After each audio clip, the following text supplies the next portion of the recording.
Aku bukan menantu sampah, bab 695. Aku keliru menyalahkanmu. Ia ingin mendapatkan 40 miliar tapi takut pada Rocky. Kalau bukan karena melihat sisi Rocky yang mengerikan tadi, ia akan langsung membujuk Rocky untuk memberikan uang tersebut padanya.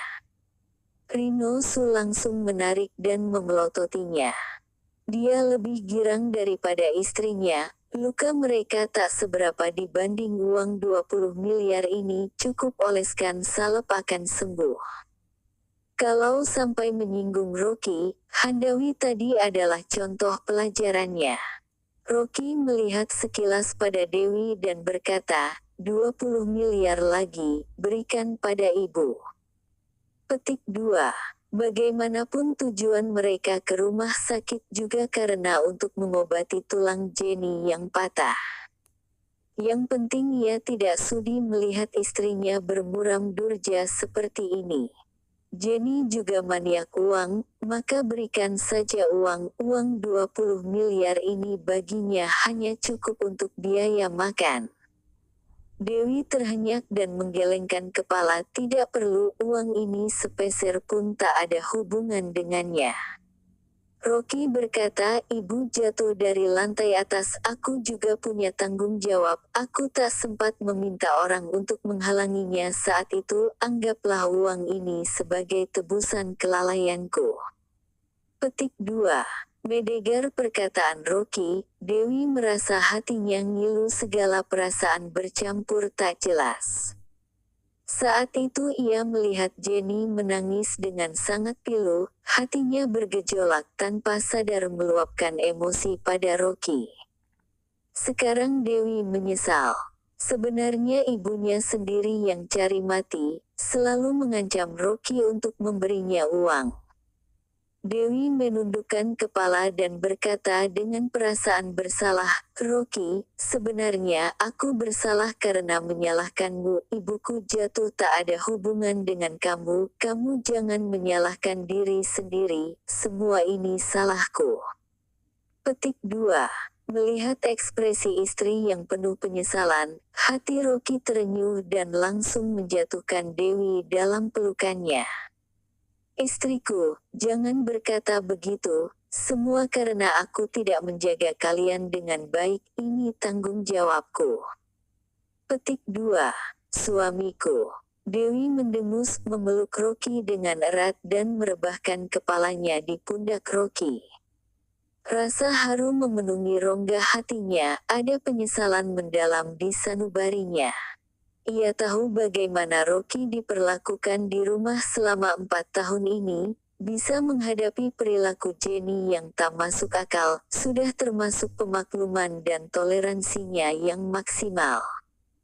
Tetapi ia malah bersikap dingin kepada Rocky ketika hatinya diliputi kecemasan. Suamiku, maaf. Petik 2. Mata Dewi terasa panas dipenuhi air mata, ia pun menangis dalam pelukan Rocky.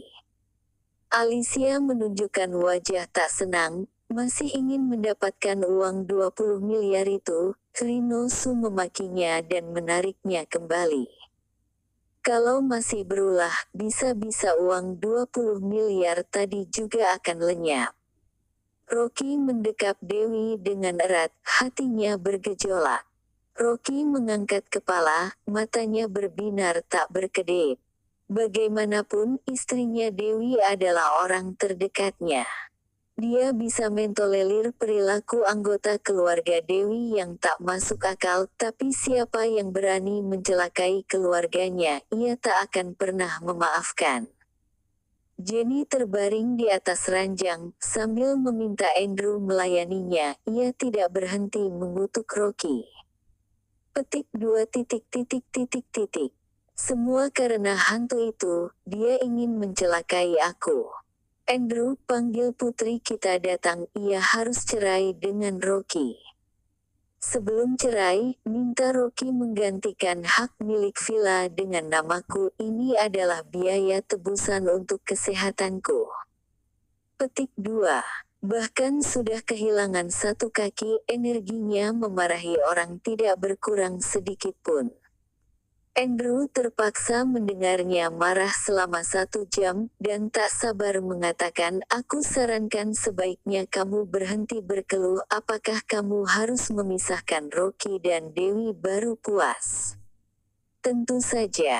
Sampah ini tidak memberiku tempat tinggal dan uang. Tinggal dalam keluarga Liu ia hanya seperti sampah. Jenny terus memaki sampai mulutnya mengering. Setelah minum segelas air, ia masih berencana meneruskan makian. Saat itu, pintu kamar pasien terbuka.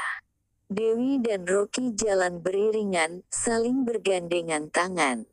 Jenny tertegun melihat mereka bergandengan tangan, air dalam mulutnya muncrat. Emosinya melonjak ke ubun-ubun, dan melemparkan gelas di tangannya ke arah Rocky. Pergi. Pergi dari sini, berani menggandeng putriku, aku akan bertarung denganmu. Rocky menepis dan melihat gelas itu terbang melewati kepalanya, bang, membentur dinding dan hancur berkeping. Dewi berteriak cemas bercampur marah, Bu, apa yang kamu lakukan? Putriku, ibu mau mati. Tiba-tiba Jenny meratap dan menangis terseduh-seduh, sampah ini mau mencelakai ibumu, besok kamu harus pergi ke kantor sipil dan urus perceraian dengannya, dia itu bencana buat keluarga Liu. Bu, Rocky mau memberimu uang 20 miliar, kenapa mengatainya seperti itu? Dewi berkata dengan pasrah. Sampah ini pembawa sial. Di tengah amarahnya, mendadak Jenny melotot pada Dewi dan bertanya, putriku, 20 miliar apa yang kamu katakan tadi? Petik 2. Menyinggung tentang uang, telinganya sangat tajam. Dewi menghela nafas, memberitahukan sekilas tentang masalah sebelumnya, lalu berkata, Rocky berencana mengirim uang 20 miliar ke rekeningmu, agar kamu merasa lebih baik. Petik 2. Benarkah? Begitu, Jenny mendengarnya, ia kegirangan dan tersipu. Dengan sigap ingin turun dari ranjang, Andrew, cepat papa aku mau memastikannya di bank. Petik 2. Kakimu sudah patah, masih mau ke bank. Andrew sangat marah dan menarik Jenny, kemudian menoleh pada Rocky dengan heran. Rocky, benar yang kamu katakan. Petik 2. Rocky menganggukkan kepala. Bagaimanapun, Jenny adalah ibu dari istrinya. Gimana arogannya Jenny, ia tak mungkin mengalahkannya asalkan bisa membuatnya senang. Uang ini bukan apa-apa baginya. Jenny sibuk mengangkat telepon, meminta Dewi memeriksa melalui internet banking. Setelah melihat saldo di rekeningnya, mata Jenny terbelalak lebar, senangnya bukan kepalang. Benar-benar 20 miliar. Aku kaya. Wajah Jenny memerah menahan kegembiraan yang meluap, langsung mengirimkan kabar ini kepada grup chatting teman-temannya. Perilakunya ini membuat Dewi terperangah melihatnya. Zaman apa Jenny masih ingat memamerkan kekayaan pada teman-temannya. Melihat Jenny masih ingin melanjutkan pengiriman ke grup chat tentang saldo rekeningnya, Dewi tak tahan dan merampas teleponnya. Ibu, kakimu sudah patah, masih ada pikiran seperti ini. Petik 2. Jenny menahan sakit di kakinya. Sambil menyeringai dan tertawa ia berkata, harus gimana lagi, kedua kakiku patah digantikan 20 sepadan. Rocky diam 1000 bahasa mendengar pernyataannya itu. Bagi Jenny, mungkin uang lebih berharga daripada nyawa. Dewi juga tak berdaya, berkata dengan nada tak sedap, Bu, apakah tadi kamu masih mengutuk Rocky? Kakimu patah tidak ada hubungan dengan Rocky. Petik 2. Aku, mana ada. Wajah Jenny nampak kaget, dengan cepat mengulas senyum tipis. Rocky adalah menantuku, mana mungkin aku mengutuknya. Tadi, haya. Aku memujinya tadi. Petik 2. Hehe. Rocky malas membongkar perilaku Jenny. Lagi pula ini bukan pertama kalinya ia menyaksikan fenomena seperti ini. Wajah Jenny tampak berseri, tersenyum palsu pada Rocky. "Rocky, Mama bersalah padamu. Aku jatuh karena tidak hati-hati. Kamu dan Dewi jangan jadi salah paham. Kalian berdua saling mencintai adalah kebahagiaanku yang terbesar." Petik 2. Rocky tak tahan dan berkata dengan dingin, "Bu, bukankah tadi kamu berharap Dewi menceraikan aku?" Petik 2. Pernahkah aku mengatakannya? Jenny masih saja berkelit, malah melibatkan Andrew. "Coba tanya Andrew, tadinya aku memuji kehebatanmu." Petik 2. Wajah Andrew memerah menahan malu, ia tidak seperti istrinya yang bermuka tembok. Sudahlah.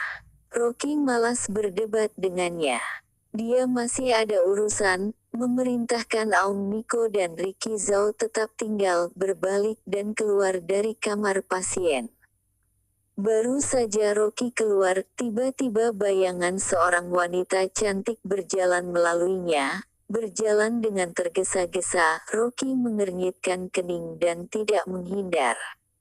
Mendadak wanita itu menabrakkan tubuhnya pada Rocky, dan berteriak, "Ayo! Aku bukan menantu sampah." Bob 696 Dini pulang. Rocky merasa dadanya sesak karena ditekan, sekujur tubuhnya mendadak merinding. Tapi, dengan sigap ia memapah wanita itu dan bertanya, "Talita, kamu kenapa datang?" Petik 2. Wanita yang menabraknya ternyata Talita. Tangannya memegang sekantong plastik besar berisi buahan dan beberapa vitamin. Dia fokus berjalan dan tak memperhatikan sekeliling sehingga menabrak Rocky. Ia tersipu malu dan berkata, "Kabarnya Jenny sakit, aku datang menjenguknya." Dewi mendengar suara dan bergegas keluar memberi salam.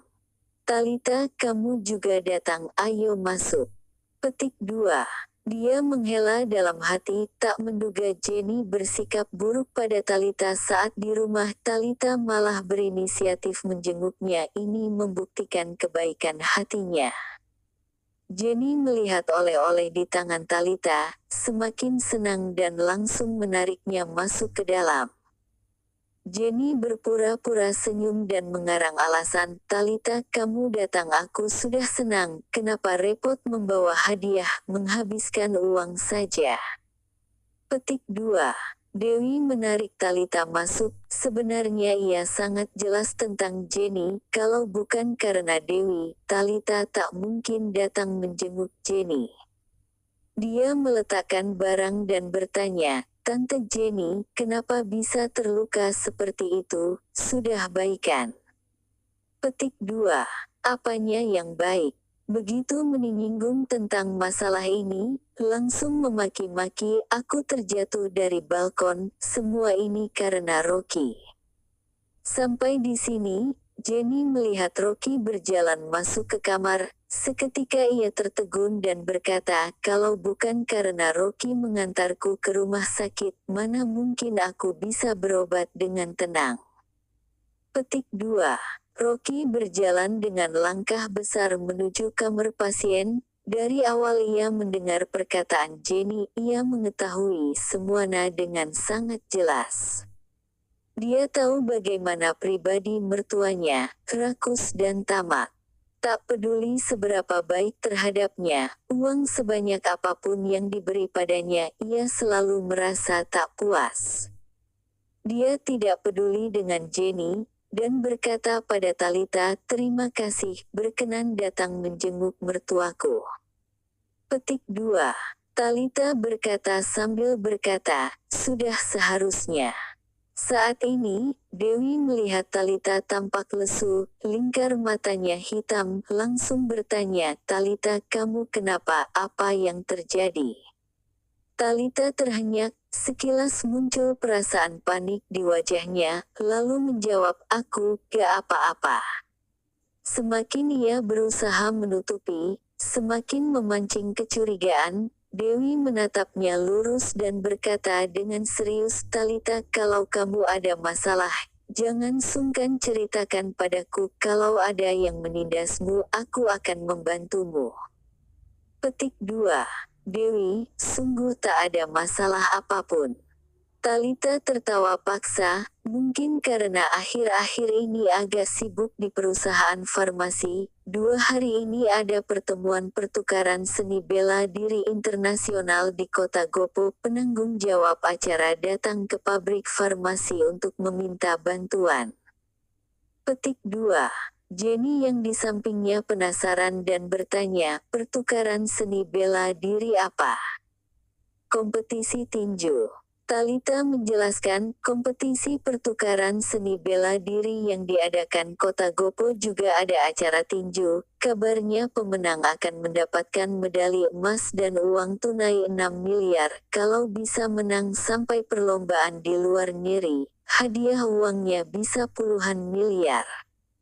Tetapi, kalau yang berpartisipasi tidak mendapat juara satu, tetap mendapat penghargaan partisipasi sebesar 200 juta rupiah.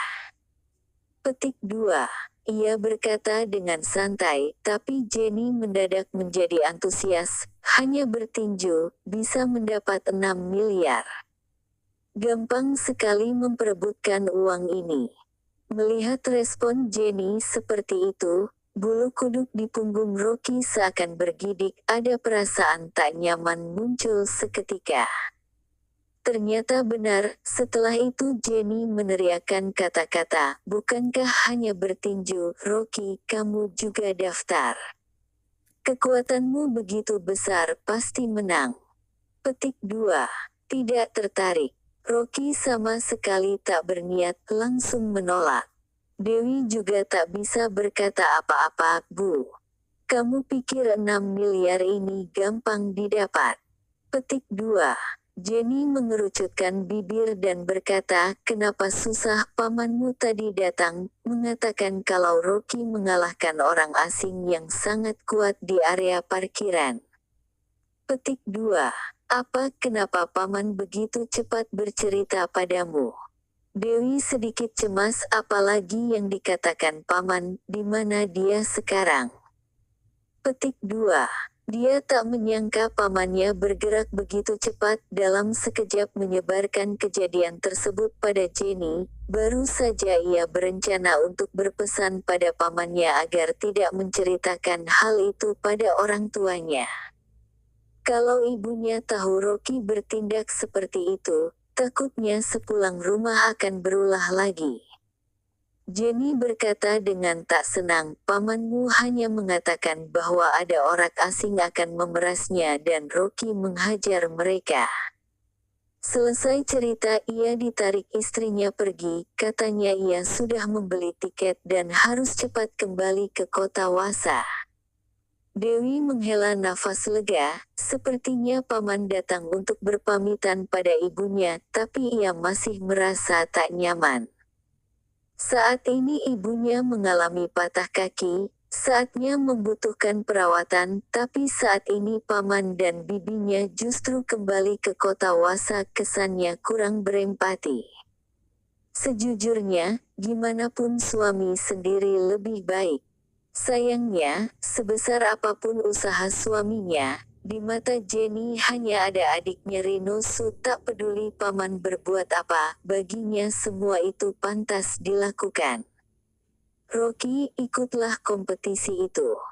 Jenny tampak semangat dan tersenyum, tak perlu biaya untuk mendaftar, lagian kalau kamu kalah, bukankah masih ada 200 juta yang bisa dibawa pulang? Rocky tak tahan lagi, berkata dengan dingin, ibu, itu adalah kompetisi pertukaran seni bela diri yang diadakan kota Gopo, yang ikut bertanding adalah para profesional, kamu tidak takut aku digebuk? Walaupun ia tahu para profesional ini bukan tandingannya, tapi ia benar-benar dikesalkan oleh Jenny. Jenny tidak setuju dan berkata, bukankah itu hanya pukulan, kamu itu pria bukan, takut sakit. Petik 2. Mendengar pandangan Jenny yang tidak masuk akal, Rocky tak ingin berdebat dengannya. Bagi Jenny apapun itu asalkan demi uang, meski harus mengorbankan kedua kakinya juga pantas. Dia malas meladeni Jenny, menoleh pada Talita dan berkata, "Silahkan kamu duduk dan berbincang ya, aku pamit dulu karena masih ada urusan." Selesai berkata, Rocky angkat kaki dan keluar tidak peduli pada Jenny. Talita juga bergegas bangkit dan berkata, "Kak Dewi, aku juga pamit dulu, aku sudah beli tiket hendak ke kota Babel." Petik 2. Rocky tiba di depan pintu, dia terkejut lalu menoleh dan bertanya, "Talita, untuk apa kamu ke kota Babel?" Dia tidak ingat ada keperluan farmasi di kota Babel. "Aku," Talita tampak ragu dan tersenyum paksa, "aku ada urusan pribadi, beberapa hari akan kembali." Petik 2. Karena dia enggan bercerita, Rocky juga tak ingin bertanya lebih. Ia mengangguk dan berkata, "Hati-hati di jalan, ada masalah apa hubungi aku atau boleh cari Dewi." Petik 2. "Iya." Talita angguk-angguk kepala, memberi salam pamit pada Rocky dan pergi.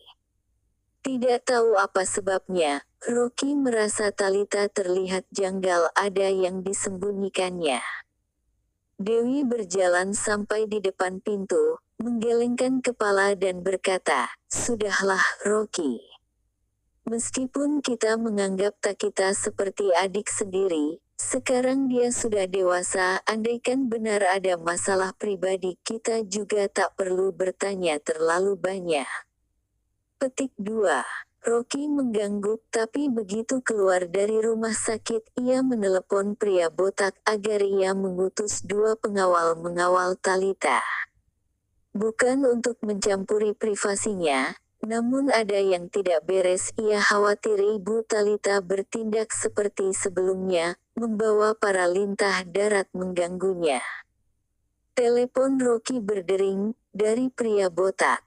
"Direktur Rocky, kamu bisa datang." Petik 2. "Ada masalah apa?" Petik 2. "Dini sedang menunggu di kantor kamu."